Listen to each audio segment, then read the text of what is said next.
Welcome to This Explainer. Today, we're diving into the surprisingly profound and honestly kind of hilarious world of how we label our physical spaces, to organize our chaotic lives.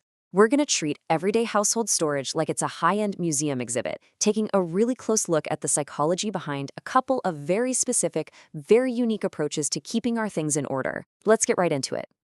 So, how do you label your life? Seriously.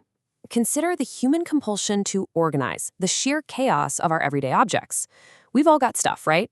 And we all need to put that stuff somewhere. But are you purely functional about it? Like maybe just slapping a ripped piece of masking tape on a plastic tub and calling it a day? Or is there an underlying aesthetic to your sorting methods?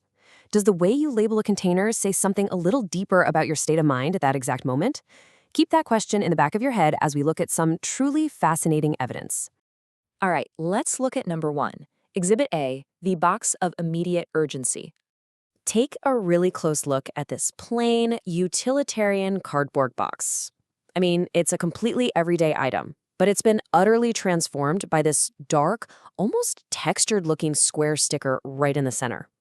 It doesn't just suggest what goes inside, it literally demands absolute, immediate compliance. It's definitely not a gentle reminder, it's more like a command from an unseen authority figure living right there in your garage. And this brilliantly illustrates the psychology at play. Just look at the stark, capitalized white text. It reads, "Things that need to be in this box right now." It is incredibly aggressive and, honestly, incredibly literal. It creates this bizarre, almost palpable sense of existential urgency. Like, what in the world are these mysterious items, and why do they need to be in this specific box right at this very second? It perfectly captures the mindset of someone who is deeply overwhelmed by clutter and is just trying to assert total, dominant control over their physical environment. There is absolutely no room for debate with this box. Moving on to number 2, Exhibit B, the floral wound drawer. Okay, so here we have a glossy, pristine white drawer. The whole environment looks incredibly clean, maybe a bathroom vanity or some sort of medical cabinet. But focus in on the label itself. It features this really delicate sticker, beautifully adorned with vintage pink flowers and elegant swirling gray vines.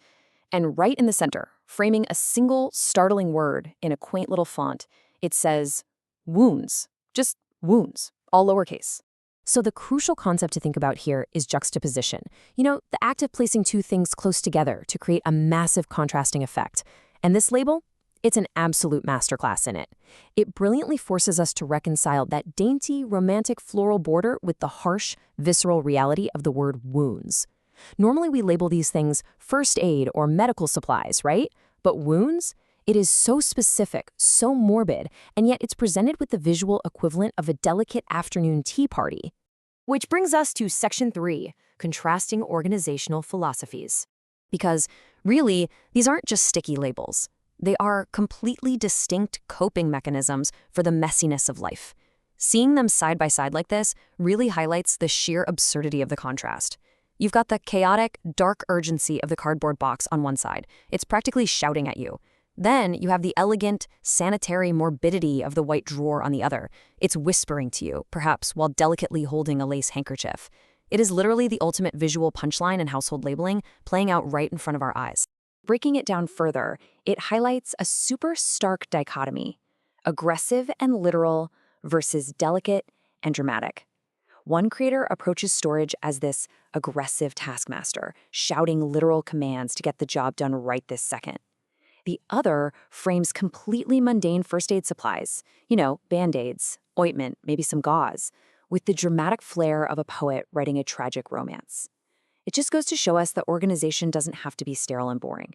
It is intensely personal and wonderfully, weirdly expressive. So, as we wrap up this explainer, I want to leave you to ponder a deeply personal question. When organizing your own chaos, which labeler are you? Are you the frantic commander, aggressively demanding that things be put away right now? Or are you the elegant romantic, finding dramatic beauty in a drawer full of medical supplies? Think about how you categorize your own world. Because maybe, just maybe, the next time you grab a label maker, you'll inject a little bit of your own artful psychology into the mix. Thanks for exploring the fascinating art of everyday storage with me.